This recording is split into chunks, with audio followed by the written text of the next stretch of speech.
Salutations friends, welcome back to my channel. Today's video I'm going to be answering and talking about some very common questions that I get on my channel. If I sound a little throat ragged, I've literally filmed this video before for 2 hours and then I realized that I wasn't recording. So that is my life. Hi, welcome to my channel.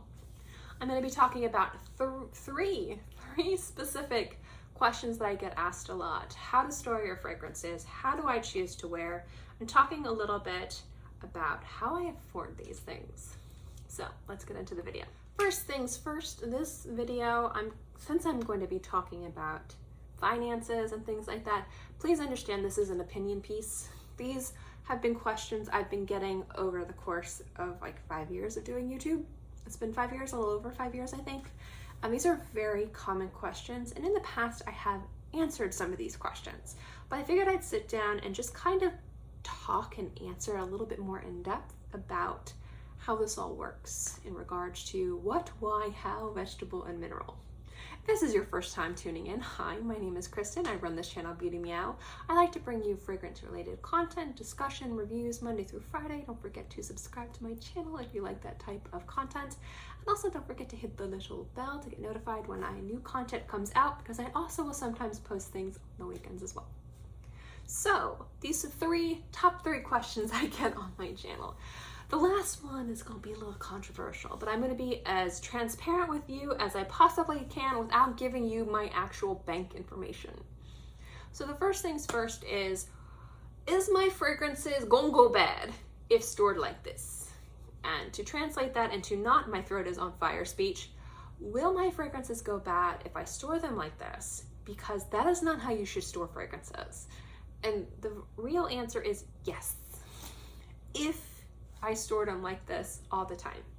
So generally, for the longevity of your fragrances, you want to store them in a cool, dark room with like virtually no natural light. So all those beautiful photos you see on Instagram and Facebook and Pinterest of those beautiful fragrances like in the window or in the bathroom, those are going to turn your fragrances so fast. Now, if you have like 2 to 3 bottles of perfume and you wear them very quickly, I don't think that'll be an issue. But if you've got more than like 6 or 7 bottles of perfume, you're probably not wearing through them as quickly to where I would trust storing them in a way where they could turn bad. Now, fragrances, people say, well, fragrances, they only last so and so long. It depends on the formula, it depends on the fragrance, it depends on how they're stored. There is a huge market for vintage fragrances, and sometimes even more newer formulations who have been reformulated like 8 times, and they're only like 3 years old. People are still searching for the older batches, so that way they can get their favorite formulation before it went into reformulation hell. And so there is a market, there is a beauty, there is a desire for vintage formulas, and people do like wearing vintage fragrances. So just because a fragrance might be 5, 10, 20 years old doesn't mean that it's bad. It's bad if it smells bad on your skin or you get a reaction, like your flesh like melts off. You probably shouldn't be wearing that. I have some bottles in my collection that are vintages that are 30 years old. I had a bottle of perfume that I bought when I was in middle school and I just got rid of it like a year ago. So, I mean, as long as you store fragrances correctly, they should, for the most part, last a good long while. Actually, I do store my fragrances like this because it's easier for me to see and decide what I want to wear. But the only time the lights are on in this room is when I'm filming. So I'm filming maybe tops, except today because I filmed for 2 hours and it wasn't filming or didn't press the record button like the genius that I am. I might only be in here for 20 to 30 minutes filming. Sometimes I might film for 45 minutes, and then I take my iPad and I go in the other room and I turn all the lights off in here, and this room is dark most of the time. So this room is actually the coolest, driest, darkest room in the house. The cats aren't allowed in here. So this is actually an optimal room to store my fragrances, even out of the box. Second question is, how do I decide what to wear? And I get this a lot. I like to wear a variety of different fragrances throughout the day. So 2, 3 fragrances, 1 in the morning, 1 after I shower and start my day, and usually 1 at night after I take a shower and go to bed. And I'm a clean person. I like to shower at least once a day, sometimes twice a day. It's just how I like to live my life. I find it very comforting, and we'll kind of get into my anxiety in the next part of the video. It just kind of sets me in a good mood, lifts my spirits, and I like to smell good. So when I wake up, I kind of will have like a, like a pre-bath scent that I'll wear for an hour or two, and I'll take a shower, and then I'll wear my scent of the day, and then as I shower and go to bed, I'll wear my bedtime scent. So I actually wear at least 2 to 3 scents throughout the day. So when I decide to wear a fragrance, it depends on where I'm going. So if I'm at home by myself, not doing much, but kind of working, if maybe I'm painting, maybe I'm working on a project for a client, and I'm kind of in my own zone by myself, I'll wear one of my more challenging fragrances. And I actually like to wear my more expensive fragrances when I'm doing mundane errands, like going to the bank or the grocery store. That's when I'm wearing my more expensive fragrances, like my Rajas, my Clives, my Xerjoffs. I just really enjoy smelling really fancy when I'm in like my leggings and thrift store shirt. Again, we'll get into that at the other part of the video. So will I go through all these fragrances? No, but I wear a lot more than you guys think. I am a bit of an oversprayer. It depends on the scent and what I'm doing and whom I'm around. I haven't been wearing as much recently because I've been doing a lot of doctor's appointments for my mom and myself. Some of it dealing with the accident, some of it just my own health issues. And so if I'm going to the doctor's office, I won't wear anything. I'll wear deodorant, and maybe I'll put on a body lotion that has a slight scent. I don't ever want to be offensive when I'm at the hospital or at a doctor's office or waiting for a procedure, just because I know people cannot be feeling good, and I don't want to be like offensive, even if it's a scent I find really enjoyable and comforting. Those are situations I don't wear fragrances. That's usually the only time I'm not wearing a fragrance. But normally I wear a lot, so I wear through these way more than you would think, but I'm definitely not wearing every single one of these every single day. I also like to layer and blend, so I might wear 3 different scents, but one of those scents might be a mix of 2 to 3 different fragrances. And again, I am a bit of an oversprayer. If it's the type of fragrance that smells good oversprayed, I will overspray. Some fragrances you can't overspray, and those are 1, 2 tops if I'm feeling particularly adventurous. But I think the one question, and I've kind of talked about this before, the controversial topic is, how do I afford this? Well, without going into, again, my bank account, my savings, my investments, I'm going to kind of talk to you guys a little bit about how I budget, because I think that's going to make more of a substantial point. To kind of TLDR it, I'm very lucky in regards to finances, and that luck is not by my hard work. It's just by luck. That doesn't mean that I don't work and I don't work hard for my money. I do have a variety of small businesses. I do small consulting. I'm a painter. I do a lot of different things with graphics, graphic design, working with brands and things like that. On top of just, like passive income from like 20 different places that comes together to form monthly a decent paycheck. So on top of being very lucky and not having major bills, I have a pretty decent amount of disposable income. Now, most of my income does go to savings, so I'm not spending outside of my means. But I want to talk a little bit about my luxury budget, which is where all of my money, my fun money goes. So say you work and you make $2,500 a month, and you rent, or your mortgage or whatever it is $1,000. And say another $1,000 goes to car payment, phone payment, insurance, utilities, groceries, basic living cost. Then you would have $500 extra income. Now for some people, they'll save that. Some people will save to go on a trip. Some people might want to go out to a nice dinner or go to the movies, or maybe they have a nice hobby. Like for some people, they like to build trains. You have your luxuries that you spend your money on. Say after I spend my bills, because I do have bills and I do spend money, I don't put things on credit, so I don't have debt. I do put things on my American Express and I pay it off at the end of the month, specifically just for reward points.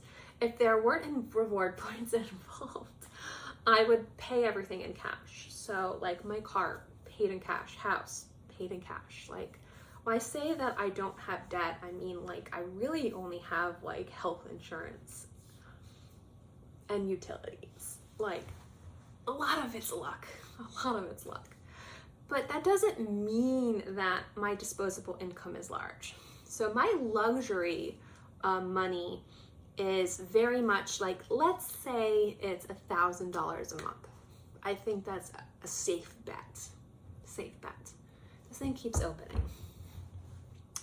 So my luxury money for $1,000 a month, if I wanted to, you know, buy a nice bottle of wine, if I wanted to buy a new bag, if I wanted to, you know, play a video game, buy a new game system, buy a new video game, most of my budget goes to fragrance. So what I like to say is when you see what I can afford, understand that just because I can buy a lot of fragrance doesn't mean I'm living an enviable life in any other capacity. And you can see people who, they go out, they drive a nice car, they go on vacations, they're living an enviable life and still spending a lot of money on luxury. If you guys saw how I lived day to day, you'd be like, oh girl, please go out. I have crazy anxiety to the point where I will like cry. Depression, anxiety, I'm working with doctors. I have health issues I will not get into. But I'm also just saying that because there are times I can't leave my house because of my health issues. I might be stuck indoors for weeks, and me going to the like mailbox is like my big excursion of the week. You know, I can't leave my house because I'm so sick. I can't even leave my bedroom because I'm so sick. There are days where I've crawled to film, like not crawled, but I've kind of hunched over and filmed and been happy, and then as soon as I turn it off, I'm hunched over again. Like I don't live an enviable life. My biggest joy, honestly, is chatting with you guys. I love YouTube. It's my way that I can be social in a way that I'm comfortable, I feel safe, I feel secure, sharing something that I love, which is fragrance. Now, I also really like playing video games and watching cartoons. I don't have a big budget for clothes. I generally will buy my clothes if I'm feeling fancy. We'll go to Target and buy them on the 30 to 75% off rack. I rarely pay full price for clothes unless it's a necessity. Most of the time, I buy my clothes from the thrift store. I actually really enjoy thrifting and finding my clothes that way. And because I'm sick most of the time, I really can't wear a lot of cute clothes. So I'm usually living in sweatpants and t-shirts. And I will change my shirt if I'm filming a video and I'm filming 3 different videos. You'll see my hair kind of change a little bit. My makeup's the same, but I'll wear like 3 different shirts. But I don't have a big budget for clothes. So if clothes, like out of your $500 is, you know, you like to buy yourself like maybe a nice jacket, or like, you know, maybe you're buying yourself like a new swimsuit or a cute little sundress for summer, or like a cozy, comfy sweater. You want to like splurge on a nice sweater for winter. I'm not making those purchases. So that already frees up more money for fragrance. And then because I don't go out, if you guys go on vacations, I can't really travel. I mean, it takes me weeks to get ready, to go down, to prepare myself to go 4 hours south in a car. It is a to-do to get me to travel. When I traveled for Dallas, I almost wasn't able to go because I only was given like a month to prepare. And that was a big travel. I mean, traveling, I can't travel. I can't.